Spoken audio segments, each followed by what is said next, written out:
Hello and welcome to Fireside Fairy Tales. If you've never been here before, you're watching Varietal Literature's YouTube channel. We also have a website where it has some of my writing and my published author friends' writings. And we also run a show on Thursday where I play sort of expressive games, sometimes called solo tabletop RPGs, which is a write-along stream. But what we're doing tonight is we are reading old folklore and fairy tales. And we do this every Tuesday night at 6:30 my time, whatever time it is for you. And what we're talking about tonight is dragons. As you can see behind me, the dragon that I painted.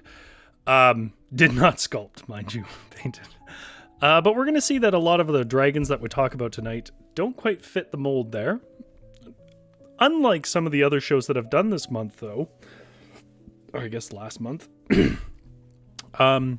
point won't be tonight that dragons were never the way that games like Dungeons and Dragons and stuff portrayed them. In fact, it is quite a bit more complex than that. And so for that reason, I'm going to say a couple of things right off the bat. The first is, if you are not watching this live, then down in the description below, there will be little timestamps for each of the stories we read tonight, so you can jump ahead to whichever one interests you.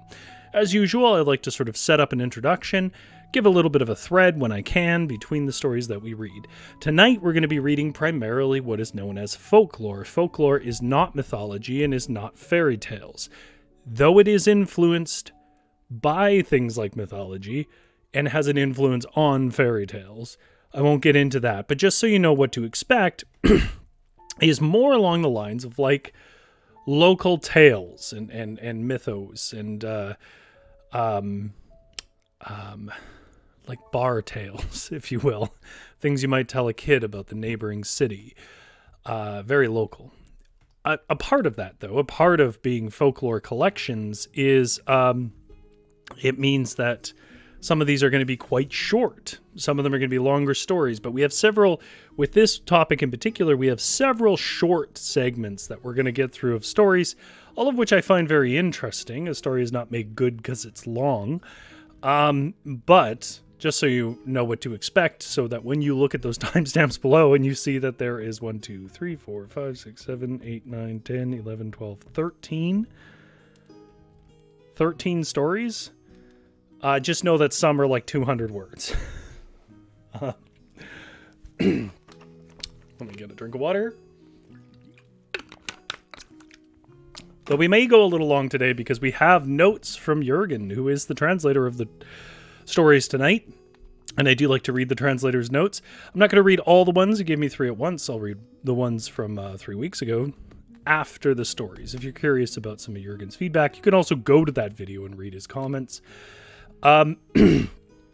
So, with that said, tonight we are talking about dragons and their sort of related concepts, which include Lindwurms and something called dracs.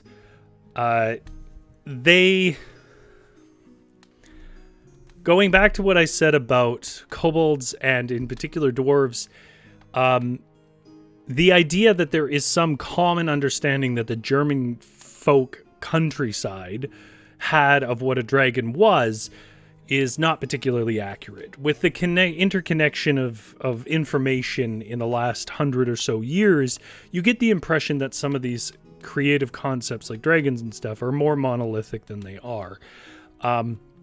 Instead, we're going to see a lot of variety in what sort of big lizard things. That's about it. That's about what they have in common. Their personalities are different. Their physical traits are different. Their abilities are different from story to story. All of these are going to come from Germany. And we're going to see a major divide. So I'm going to set it up right now in sort of modern terms. This isn't like a study thing, but I call it the Tolkien-Martin divide. So you probably know what that's referring to. But if you don't, J.R.R. Tolkien is the writer of The Lord of the Rings. And in Lord of the Rings, his dragons are heavily influenced by things like the Volsunga saga and other iterations of it where it's kind of based on Fafnir, who is a Lindwurm. and comes from Norse myth. The point there is that Tolkien's dragons are intelligent, they speak, and they represent greed. And that has a pretty deep root in especially Icelandic lore, but a lot of Norse lore, which is Icelandic is a part of. Then George R.R. Martin, who was obviously inspired by J.R.R. Tolkien because R.R. is not his middle name, he wrote Game of Thrones, and in Game of Thrones, dragons are more like animals, sort of wild animals. Truthfully, thematically, in Game of Thrones, they represent a kind of arm race and a sort of metaphor for things like the atomic bomb. But in beyond that, just in their personalities, they're animals. They're forces of nature. And we're going to see both of those happen, but we're going to see probably a bit more of the Martin side of things, where they are more so just animals. Now, as a little primer before we get into it, one of the most famous stories about a dragon is, I mentioned, Fafnir. Now, Fafnir comes from the Volsunga saga, which is an Icelandic Norse myth about a lot of things. But the important part, we mentioned this before actually, is that Loki needed some money. He gets money from a dwarf that he talks into giving him his entire store of gold. He uses it to pay off a fellow, and that fellow's son, Fafnir, kills him. I believe it was his son anyways. And in killing him, and taking that pile of gold for himself, he turns into a dragon, or a Lindwurm, which we'll get into later. But, he is then killed as a monster. Now, the reason I bring that up is because the traditional understanding of a dragon in a lot of old tales, especially towards the west coast of Europe, is dragons represented tyrant kings, ones who had greed without cause, power for its own sake. And the idea was they were countered by noble kings, if such a thing should ever exist. And it might be like King Arthur might go and try and kill a dragon. And it's really a metaphor for King Arthur dealing with some tyrant king. And people like Tolkien, they're picking up on that tradition of the intelligent dragon that represents a tyrant. In modern terms, billionaires. And I don't think it's even a particular leap. I know there's a bit of an anachronistic things that sometimes people make comparisons, but really what we're talking about is like Jeff Bezos as a dragon. What we're going to see here is a mixture of stuff where that metaphor is not so cleanly told, because we are looking at German folklore where, well, it's kind of just whatever people thought was interesting. GS says, like urban myths. Yeah, I suppose so, yeah. Okay. So with that out of the way, the idea that there isn't a consistent taxonomy for dragons, there is a consistent, in some traditions, metaphor for dragons, but that won't necessarily transfer to the works we read here, and that there are kind of two major threads overall in literature and folklore about how dragons get represented either as forces of nature or intelligent aberrations of evil people. Usually representative of avarice and greed. We're going to see kind of both go on here. So, with that said, all our tales tonight come from Sunken Castle's Evil Poodles, and if you're not watching this live, it will be in a pinned comment below, but these are all translated for the first time in English, by the way, by Jürgen Hubert, who has a Patreon, and who just translate stuff that has never made it out of German archives into the English language before. And as a result, very often I'm the first one reading them aloud, which is a cool feeling. And it might be something that no one else, even if you're folklore fans, has heard before. So I do recommend that you support Jürgen Hubert on his Patreon. It's not very expensive. You get stories every month. and that will be in the pinned comment. But all of these stories come from his collection of German folklore translations called Sunken Castles, Evil Poodles. And this story is called The Dragon Ventures Forth. And it shows a dragon as a natural force. And that's where we'll start. So this is The Dragon Ventures Forth from Sunken Castles, Evil Poodles. Translations by Jürgen Hubert. And we will throw some wind up. The Alpine people in Switzerland have preserved many legends of the dragons and worms which lived high up in the mountains in old times, and frequently came down into the valley and caused destruction.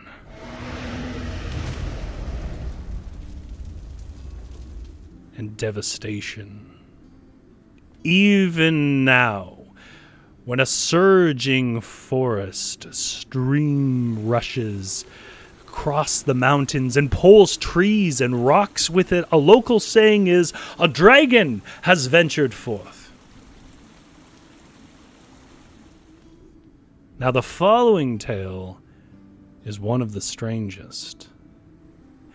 A cooper from Lucerne ventured forth and to search for wood for his barrels. He lost his way and arrived in a desolate, lonely area. Night fell, and he suddenly fell into a deep pit.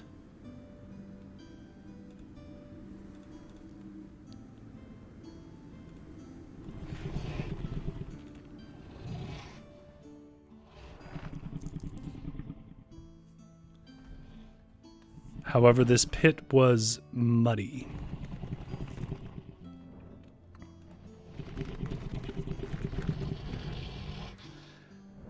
As if it was inside a well, and on the sides of this pit there were entrances to large caves.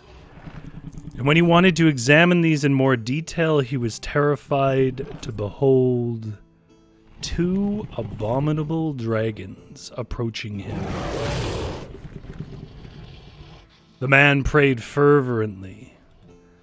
The dragons wrapped around his body several times, but they did not harm him in any way. One day passed, and then more, and he had to live in the company of the dragons from the 6th of November to the 10th of April. Like them, he nourished himself from a salty liquid that sweated out of the rock walls, and when the dragons sensed that the time of winter was over, they decided to fly out of the cave.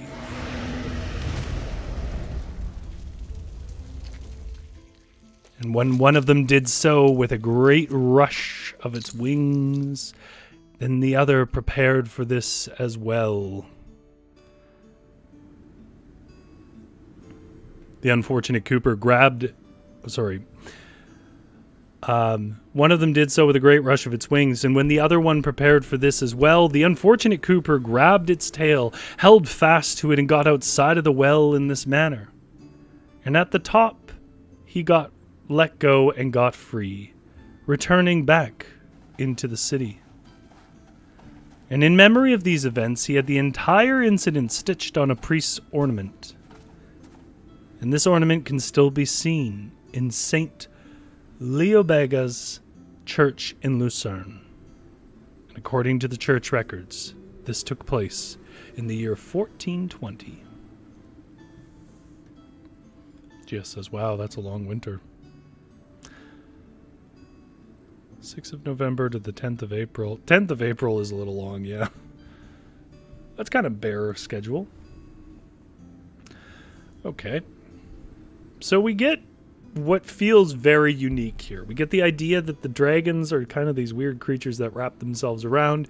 We get this idea of these nourishing walls, which is undeniably weird. And you think, okay, well, I guess that's one weird story from one place. Surely we won't see that again. Oh, but the next story is called The Dragon of Jeizinen.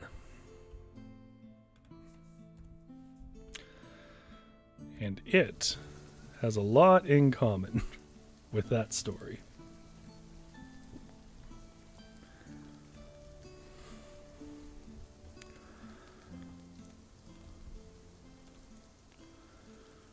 All right. So this story also comes from Sunken Castle's Evil Poodles. Translations by Jürgen Hubert of Old German Folktale Collections. And this story is called The Dragon of Jeizinen. A citizen of Jeizinen once climbed up the mountain slope with his sled in order to gather wood. And on the way back, his vehicle dropped into a deep crevice. However, the crevice was partially filled with snow, so that the farmer was unharmed during the fall, though it did make it impossible to climb up the steep, smooth wall, and thus he walked along the crevice and reached a dark tunnel.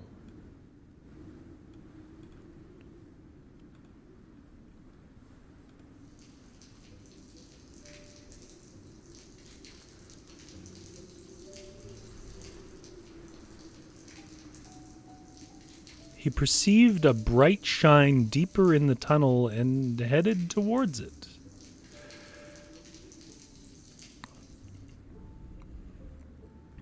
When he got closer, he was terrified to behold an ugly dragon.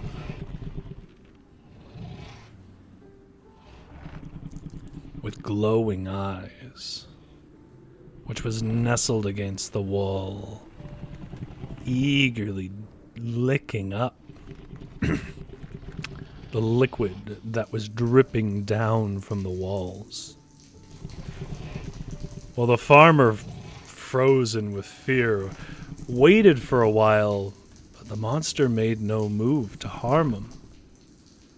And since he was plagued by hunger and thirst, he too put his mouth to the wall and began to lick up the yellow liquid.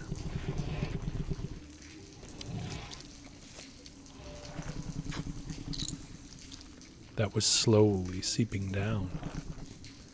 Soon, he felt renewed, and since it was impossible to get out of the crevice, he lived with the dragon in the cave for a long time. Once, the dragon crawled outside and shook its wings so that its brightened up like an alpine fire, and it swung up in the air. The poor, trapped farmer now realized that he should have grabbed the tail and let himself be carried to the rock precipice. But soon the dragon returned, though a long time passed until the cave creature shook its wings and prepared itself for flight. This time, he did not want to miss the opportunity, and he held on to the tail and flew up with the creature. And the creature flew carefully, very carefully, and put him down on the side of the crevice. Well, the man hurried home with great haste, and everyone was rather astonished to see him who had been considered dead for so long. The father told his tale of suffering, but ordered his son to go to the boundary of the cave with the sled and gather the dragon's droppings, for they were of pure gold. He himself was unable to go, since he did not feel well and could no longer stomach regular food. Whatever he ate or drank, he vomited up again. He felt as if there was a heavy weight in his body. And after a few days, he died. But his corpse was cut up as per his wishes. And in their autopsy, they found a large gold nugget in his stomach. It had a weight of 7 pounds, and he had lived within that cave for 7 years. The sun brought the shiny dragon's droppings back home on his sled, and this noble metal made him into the richest man in the entire region, and he gifted the town so much of it that they were able to cast 120 golden cups and 12 golden chalices from it. Then there was still some left over, which was formed into rectangular clumps called tutsli.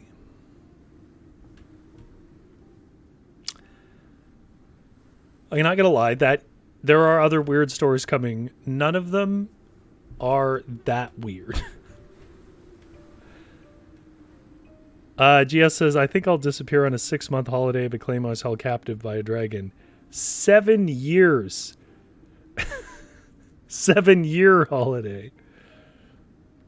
I assume these regions must be either close or these are two tellings of the same story or something, because I find it hard to believe that there's a trope of licking the liquid off a wall to survive next to dragons. But maybe. No, nothing gets weirder than that. So if you showed up for weird, I think that's probably the weirdest. But we are going to get into what are unexpected versions of dragons, the ones that look the least. Because here we have dragons kind of living in caves, which is in fitting with dragon lore. Let me turn off the wind. And we have dragons associating with gold of some sort, although in the first story, not so much. And we get this sort of animalistic version of dragons, although in the second story there is this implication of a kind of intelligence on them. But interestingly, none of them are very malicious. I wouldn't say that holds true. That's not going to be a consistent thing. But it is interesting to me, because I don't know many stories where dragons are not malicious. There are more modern tales that take that tact. I mean, the one that comes to mind for me is Rachel Hartman's books, but there are more modern tales that take that tact, but that isn't a typical thing. Okay. So this is like, well, there's a few other times where we're going to see the specific word dragon come into play, but for the most part, we're through with what's called a dragon. And we're going to look at some stories that are from something called Lindwurms, or I guess in English, we'd probably say Lindwurms.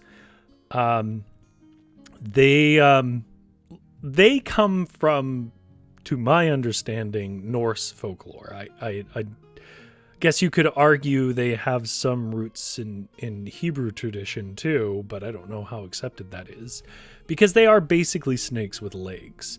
Really big, angry snakes with legs. They don't generally fly, and they are associated with breathing fire, which a lot of flying dragons are not. Not to say they're never associated. But they aren't usually associated with flying. However, we're going to see some flying Lindwurms in this. And that just goes back to my first point, which is there is no consistent taxonomy. It's a bunch of people in the countryside telling each other stories. Okay. So we're going to look at a few stories of Lindwurms.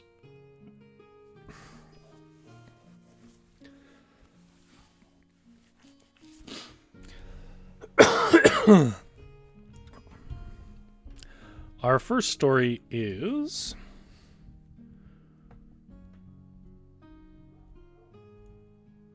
There we go. The Lindwurm at the well. So, the Lindwurm at the well, is a story from Sunken Castle's Evil Poodles, translations by Jürgen Hubert. In old times, 3 brothers lived together in Castle Frankenstein.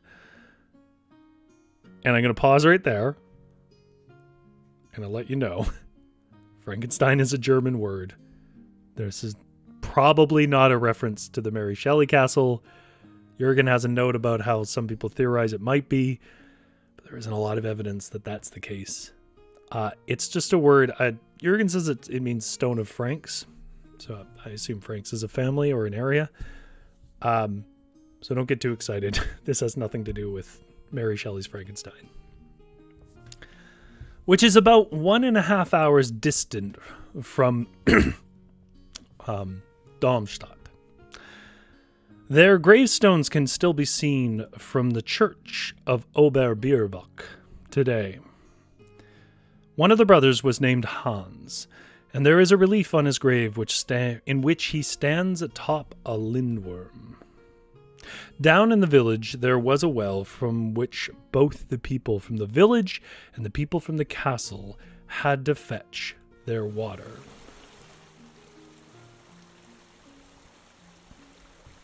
Next to the well, an abominable Lindwurm had made its lair, and the locals could only draw water from it by bringing a sheep or a cow to the creature so it could eat it. And as long as that dragon feasted on it, the villagers were permitted to approach the well. Well, in order to stop this nonsense, the knight Hans decided to dare to fight the beast. For a long time he struggled, and finally he succeeded in cutting off the worm's head.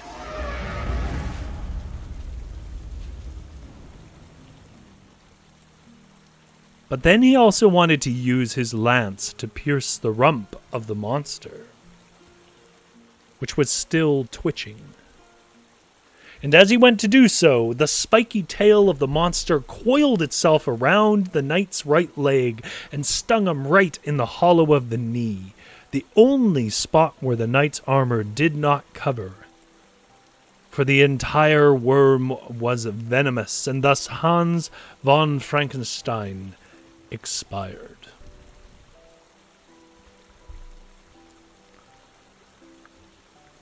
So, a word on that.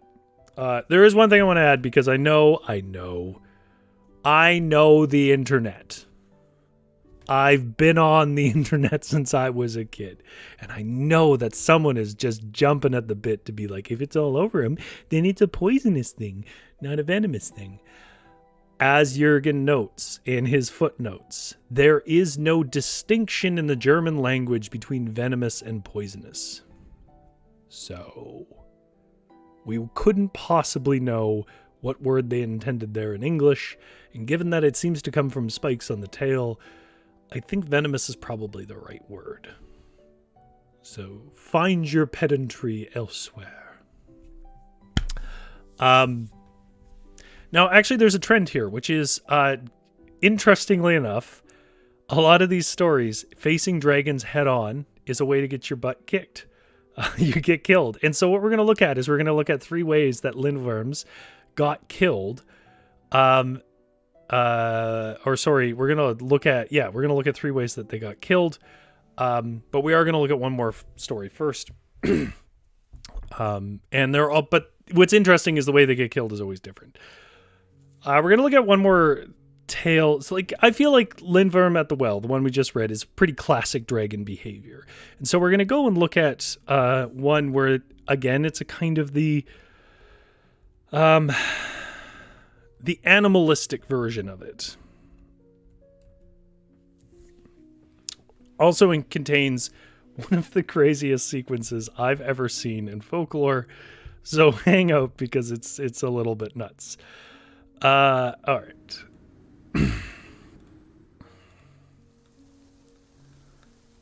This next story is called The Tale of the Lindwurms, from Sunken Castle's Evil Poodles, translations by Jürgen Hubert. Now here's a sentence that will really betray the fact that I don't speak German. Close to the former county road between Neibrandenburg and Stufenhagen, there are 3 hills near the field marches of Jeizinen and Blankenhof, the Blotsbjerg, the Hapsbjerg, and the Lindbjerg. A long time ago, Lindwurms used to live there, and when they were lying stretched out on the ground, they resembled a cut-down fir tree. Once, a cart traveled along the road, close to the Brandmühle mill. But he encountered a young Lindwurm that was lying asleep in the sun right across the road, and thinking it was a mere fir branch, the driver drove over it, only realizing what it was when he heard the cry of the crushed beast.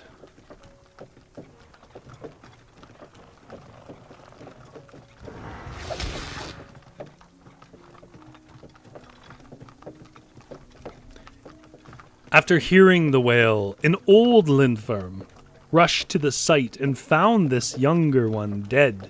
Enraged, the Lindwurm pounced upon the wagon.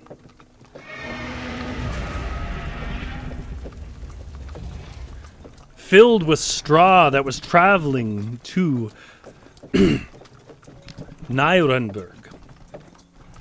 The farmhand driving the weapon noticed this and raced ahead at full speed. Fortunately, as when he went past the Nijendorf preserve, he lost the connecting pin to his trailer, which left the trailer behind and allowed the farmhand to speed ahead with his cart that much faster.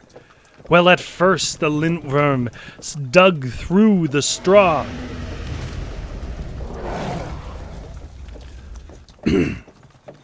But since it didn't find anything, it raced after the farmhand in order to travel faster, and it bit into its own tail and rolled after the wagon like a hoop.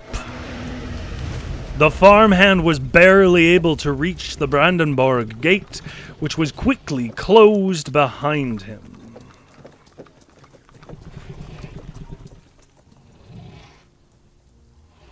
While now the Lindwurm rested before the gate in the place where the church of St. Jürgen was now located. And no citizen dared go outside. But as it happened, a foreign prince named George was in the city who chose to face the Lindwurm. In a fierce battle, he managed to cut off the tail of the Lindwurm, in which its strength was contained.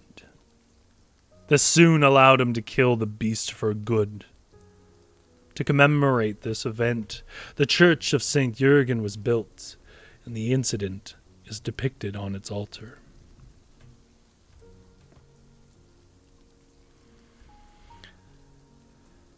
So now let's look. So our first story of the Lindwurm was a classic dragon behavior, hoarding and requiring animals and eating sheep and threatening people and whatever else. But when the knight came to kill him, he got killed as well. So then we went to a story where just using brute force, fighting him as a knight wins.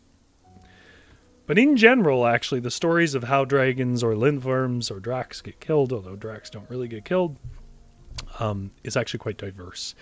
And so now we're going to look at a few short tales about how to kill a dragon. So our first one is called The Lindwurm at Murnau. That is... So we're back. There we go.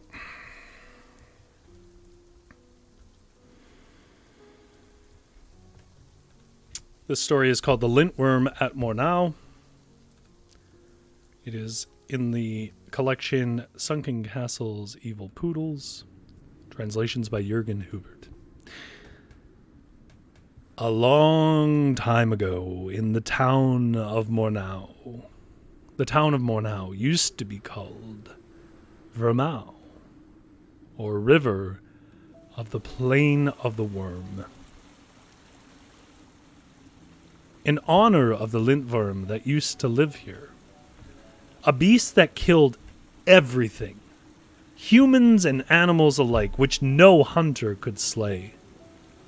And so instead of defeating it in combat, someone finally had the idea of poisoning a calf and leaving it near the beast, and the dragon consumed the bait and perished. In honor of this event, the town of Murnau still has a Lindwurm in its heraldic sign.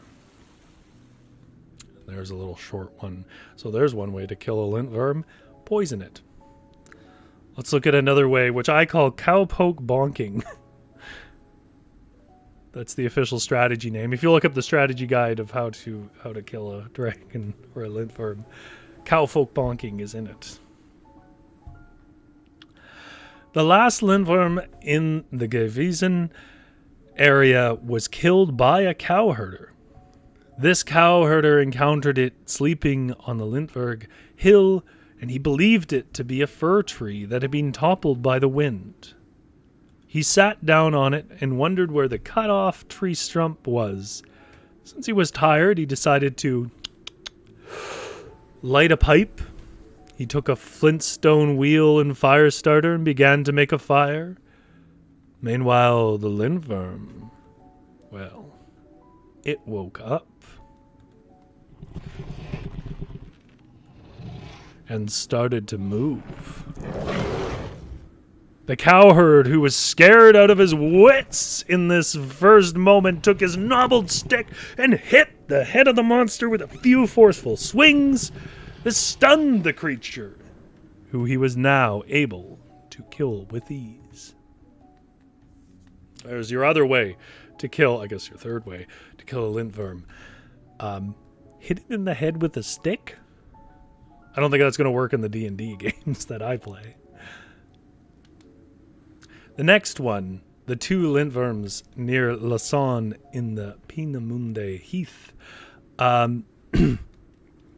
presents us another way that you can potentially kill a Lindwurm. So this is called, there. The story is called The Two Lindwurms Near Lassan in the Peenemünde Heath. And it presents another way to get rid of Lindwurms. A long time ago, two abominable large Lindwurms dwelled in Pomerania. They were also called Hasselwurms by the locals, and one of them had its abode in the woods near Lassan, while the other one had its home in Peenemünde Heath. They spit fire and sulfur out of their large mouths, and indeed even their tails, and they terrorized the whole region.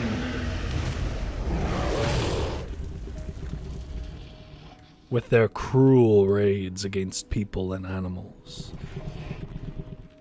And from time to time it occurred that they encountered each other on their raids, and at these occasions a terrible fight arose between them, with gouts of flame that came out of their tails, and the ground quaked and shook over great distances. And after they caused misery for a long time, the brave men of the region finally came together to defeat them. But instead of facing them head on, a fight they were sure to lose, they instead set the reeds they rested in ablaze. And the monster near Lassan was hiding there, and where it was currently having an afternoon nap. And in this manner they were able to exterminate it. But while it died, it emitted such terrible wailing that the other Lindwurms in Peenemünde Heath heard this, and now under much fearful crying and wailing, it fled as well. It threw itself into the ocean, where its howling could be heard at ever greater distances, until it vanished entirely. And some say that it swam to Sweden, while others claimed that it died in the Baltic Sea.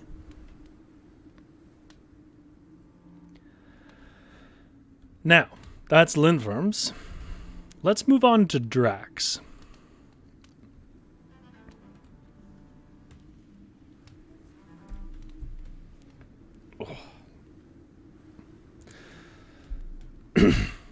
Now, Drax, Jurgen makes this point in his writing here, but for me too, is something I've not heard of. Drax are dragons, but they seem to represent spirits a little bit more. They behave more like spirits. They're less like consistent animals. And the main comparison that we make here, and I think it's somewhat founded, it definitely holds some similarities, is to kobolds, which if you watched a couple of two or three episodes ago of Fireside Fairy Tales, there's a playlist of all of them. It's called Kobolds Before D&D. You'll know that kobolds generally are not represented as lizards the way that D&D does, or at least scaly. And yet, when we come to Drax feel a little more like the D&D kobolds, in the sense that they are dragon-like. However, that's about all they have in common. So, Drax are again a kind of version of a German dragon, one that I'd personally never heard of, and one that is particularly fascinating to me, because they behave and act. They behave very differently. They have very different ethos. They have different powers, too.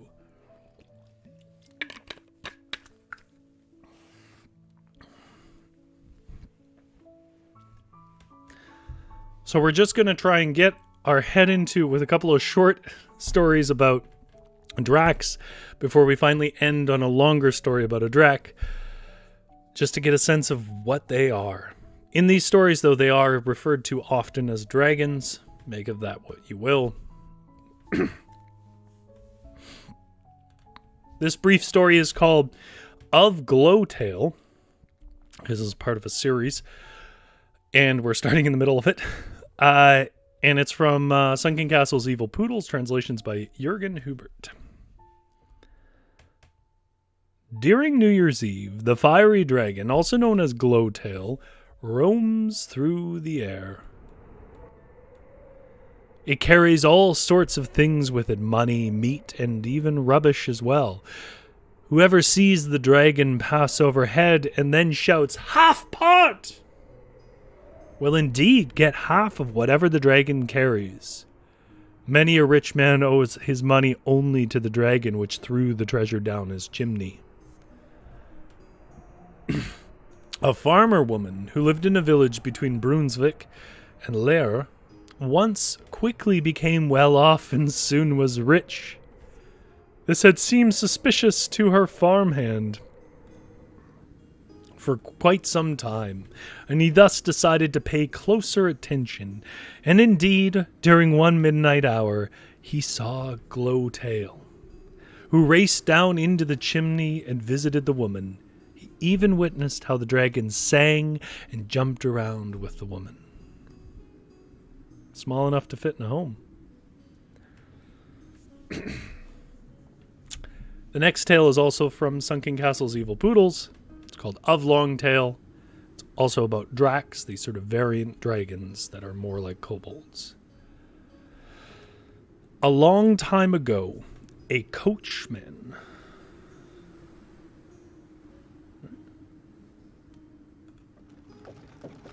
from Bisperode once drove a Catholic priest to Koppenbrug. When they got close to Bessingen, the coachman suddenly saw a fiery object move across the sky, and the horses shied away from it. But he quickly called out to the reverend, who immediately pulled an old book out of the pocket and recited incantations from it. Well, now, the Longtail came closer and had to answer the following questions to the padre.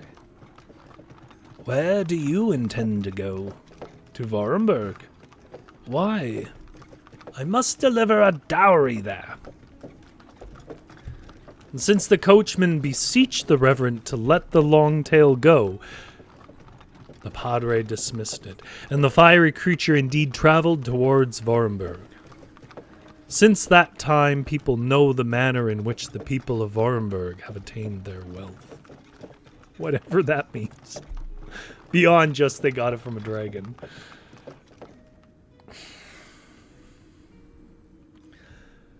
Okay.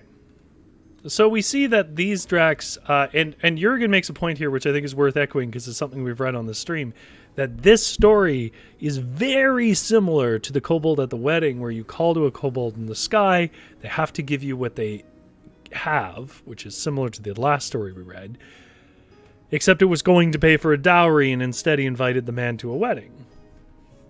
So there's an obvious connection here. Obviously, at some point, dragons and kobolds in some areas fuse together a bit.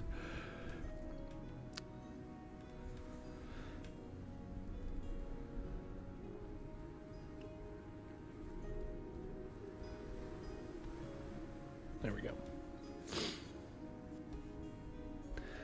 Carrying on with this idea, the generous old dragon, the generous versions of dragons, which again is a version of dragons I've never really seen before, is a story called The Dragon, A Tale from Lanz, which also comes from Sunken Castle's Evil Poodles, translations by Jürgen Hubert. But high from the air blessings come in abundance. And this is done by the flying dragon, who loves Lanz deeply and visits the village often. Whoever sees it in the evening skies in the shape of a dark red streak of fire must immediately throw all iron goods away from their bodies when the dragon is hovering above them, for otherwise the enraged dragon will roar into these items and tear the bearer apart.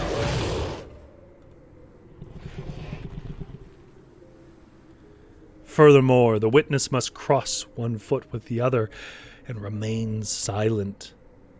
In that case, the dragon will drop grain, but this grain must be immediately stored within a building. Once, 2 men neglected to do that, and when the dragon came down to visit them one evening on their farm, they became afraid during the night. Then a short time before dawn,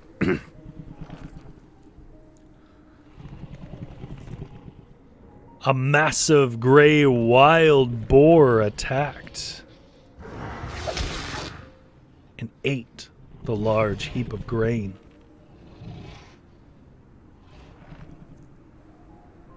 Making noises with its snout, as if clothes were being washed or a strong rain was falling on the ground.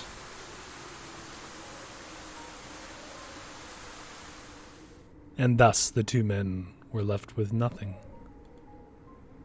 Now the dragon can also become vengeful if it is disrespected. On Jay's farm, a man mocked him by jumping backwards across a fence towards the dragon. He was punished viciously. The dragon assaulted his posterior, and for the rest of his life he suffered from a foul smell like rotten eggs, for the dragon had sulfurized him well and truly. Now the dragon loves to find millet on his journeys, and when someone puts millet in front of their farm's main gate for the dragon, it knows how to recompense their farm generously. The Fs had done this for a long time, but at one point forgot to do so, and then one Sunday evening, the dragon entered their kitchen in the shape of a large fox and tore the pancake from the fire. Well, the imprudent inhabitants yelled and wanted to avenge themselves and hurried after the fox, but then the fox changed its shape into that of a large owl and flew into a hollow willow.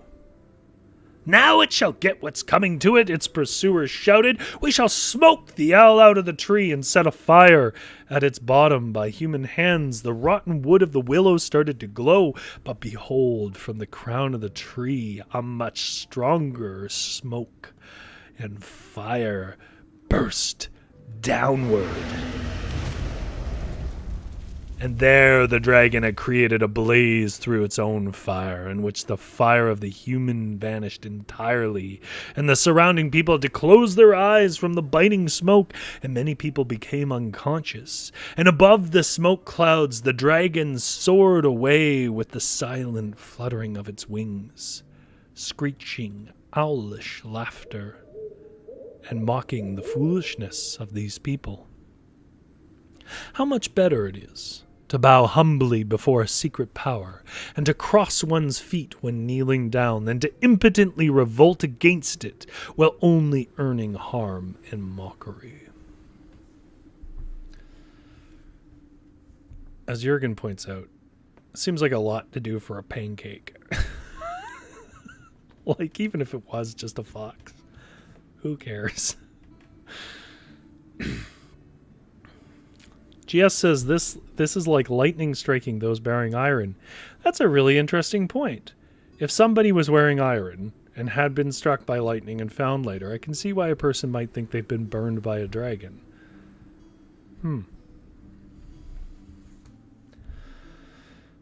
Okay.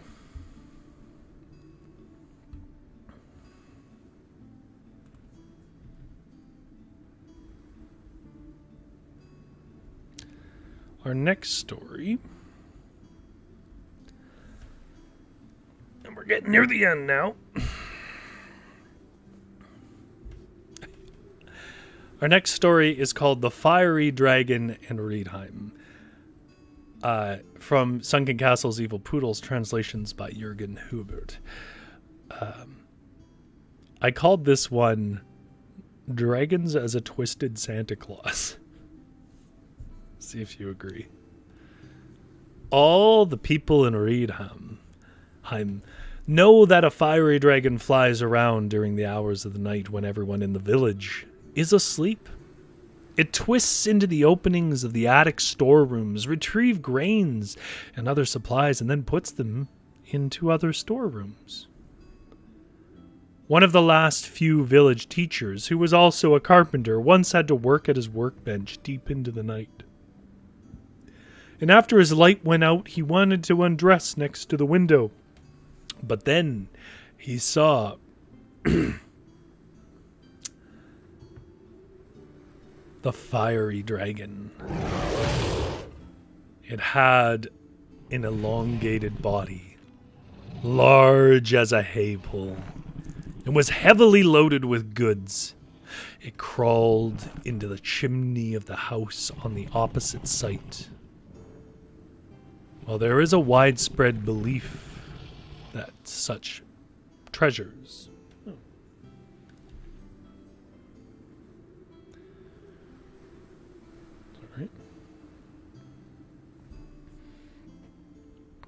are put into houses which the dragon visits. But these only belong to the second family succeeding the current one. Such a family making their home there will instantaneously own these treasures. Now this is still a part of this same tale, but it is a collection of stories, and it has some annotations here that I think are interesting, though it's a little disjointed if you think of it as a tale. These are sort of additional anecdotes that the original writer, which is not Jürgen, this is old collection from like the 18th century, 19th century. That's all I wanted to say. The bringing of money or grain is also ascribed to household spirits and kobolds, as we've already observed. Compare the same source, but to the devil as well. If there are tales about the devil who brings his friends and favorites money or grain, then he appears in a form similar to that of a benevolent household spirits or elves. And in such instances, there is never any talk about signing over one's souls or denying God. Usually he is seen as a fiery dragon rushing through the air and into chimneys. The people of Lusatia tell of the grain dragon who fills the attic of its friend, of a milk dragon who fills the milk cellar of the innkeeper woman, and of a money dragon who brings wealth. Such a dragon cannot be attained can be attained in the following manner. Someone finds a a 3-penny coin lying somewhere. If they pick it up, a 6-penny coin will lie in the same spot. And after each coin is taken, the value of these coins increases until a thaler is lying there. And if someone is greedy enough to take the thaler as well, then a dragon will appear in their house. It demands respectful treatment and good food like a household spirit. But if their host neglects to do so, it will ignite the house above their heads. Okay. We're going to go a little long. Not too bad. We have 2 stories left. One's very short. Our next story is Glowtail and Velstove. I don't know how to say that. Double check here. Velstove. This story is called Glowtail in Velstove. And it also comes from Sunken Castle's Evil Poodles, translations by, you know it, Jürgen Hubert. At one time, the people of Velstove were poor, and only one single farmer was rich. Then the others said that Glowtail had brought him this wealth. Indeed, when young people had gathered one evening, they witnessed how the dragon rushed into the chimney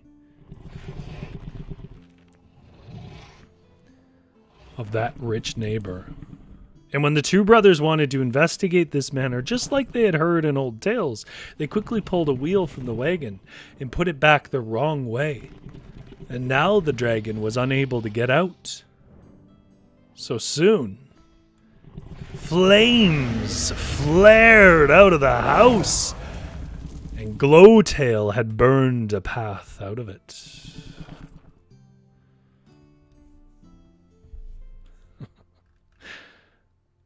And our last story, which I usually save my favorite for last, although I think the one about the man having gold in his stomach is a lot. Relates to a comment from GS, says, I never knew how much dragons like grains such as millet. Well, we're going to see a story here about a dragon who really loves millet again. And a man who is dumb as hell. Oh, maybe you'll disagree, but I don't think you will.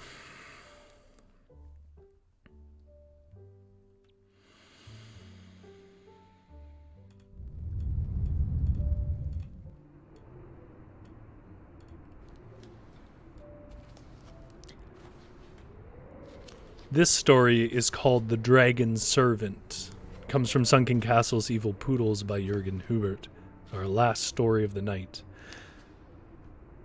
Long ago, the Lushki dwarves dwelt on the Lushki mountain near Graustein.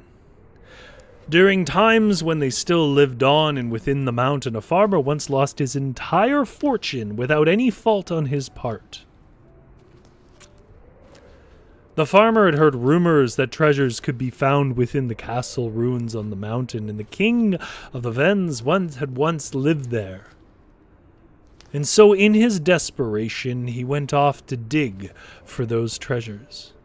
First, he searched for a spot where he thought the treasures might be found. And then he suddenly spotted an iron door.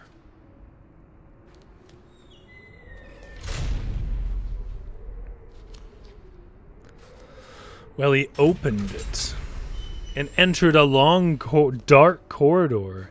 And after he proceeded for about a half an hour, the corridor brightened. And there he saw wondrous beings in the distance.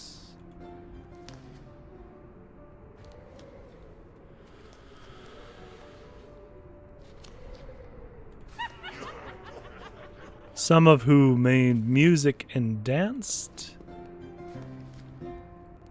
and some of whom pursued all sorts of activities.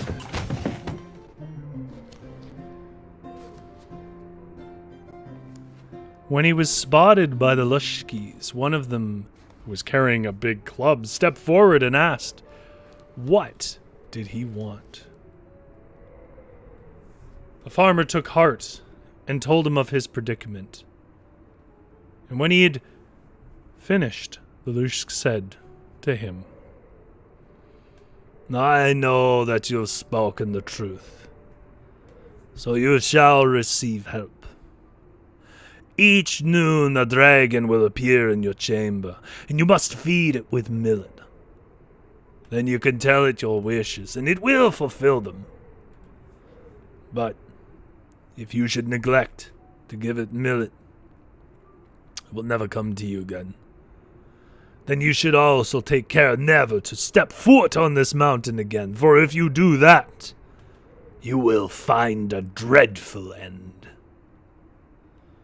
As soon as the Lushk had spoken, there was a dreadful sough and roar that caused the farmer to become bereft of his senses.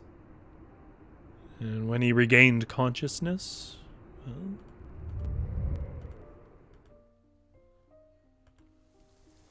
he was back in the main chamber of his farm.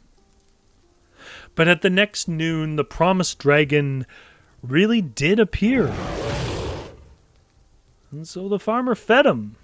And then he asked it for money, and the dragon gave it to him. And from that moment on, the dragon appeared every noon and ate in front of the farmer and brought him money. This continued for quite some time until the farmer thought that he had enough money, and so he neglected to give the dragon the millet. And from that time onward, the dragon ceased to appear. Now the farmer thought to himself so rich that he indulged in all excesses which he could attain with money in the hopes that his money would not run out.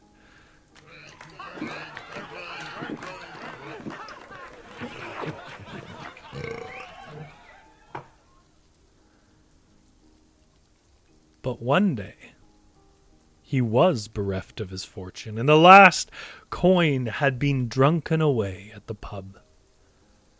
And so drunk, the farmer staggered back home.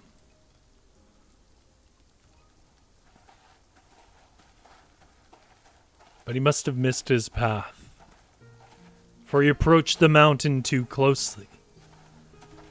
And while nobody knows precisely what happened, his corpse was found lacerated at the Lushki Mountains in a dreadful way.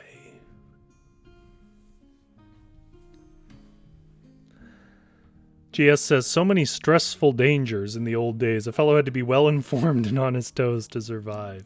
Yeah, very unforgiving. That's our last German dragon story. I think I'm not going to promise because it's a little tricky to find, but I think I'm probably going to do something about Norse stuff next week. We'll see. We'll see. But I do want to take a minute here, even though we are, running a little behind, and do some translator's notes. And I put this up so there's no mistaking that I am not the one responsible for these words. That makes it sound like my concern is being associated. No, I don't want to take credit. These are notes from Jürgen Hubert that were on the video we did for Valentine's Day about marriage powder and so on. And I'm just going to read them as written so that people have a chance to hear them if they don't go back and check videos. Jürgen says, trying to catch up after some chaotic weeks. Well, that's fine, Jürgen. We all get busy. Testing possibly enchanted items on animals is a fairly common approach in German folklore. I know of a case where a witch put a love spell on pastry she made for her lover, and he decided to feed them to a pig instead. With, as they say, hilarious results. This is a new point. In German folklore, witches have a fairly strong association with billy goats, which was a question that GS had in that video. Apart from riding them, they use them to bring ex-boyfriends back to their sides in more than one tale. German folklore is full of incidents where someone should have known something without actually having had any reasonable opportunity to learn it. Well, we saw some of that tonight. Just like life is often random and unfair, so are folk tales. Well, that's a good way to put it. The tale, The Shower Maidens, is the very first tale I published on my Patreon, since it's one long narrative that has sex, murder, and betrayal, everything that makes a folklore great. That's true. I did, it was a savage tale. God, that was a violent, cruel tale. Beyond the fact that the Maid of Wildenlow is awesome. This is Jürgen again. I also like it because I live about 4 kilometers away from Wildenlow. Sadly, I've not been able to identify the particular farmhouse. There is a tale fairly similar to the Maid of Wildenlow, but it takes place in a watermill. However, the girl ends up as a spinster despite becoming rich from the bandits' treasure. Since she spent time alone with the bandits, others doubted her virtue, which is stupid. And the girl was a total catch, in my opinion. I agree, Jürgen. That spinster thing, that is such a common slur against women in old folklore.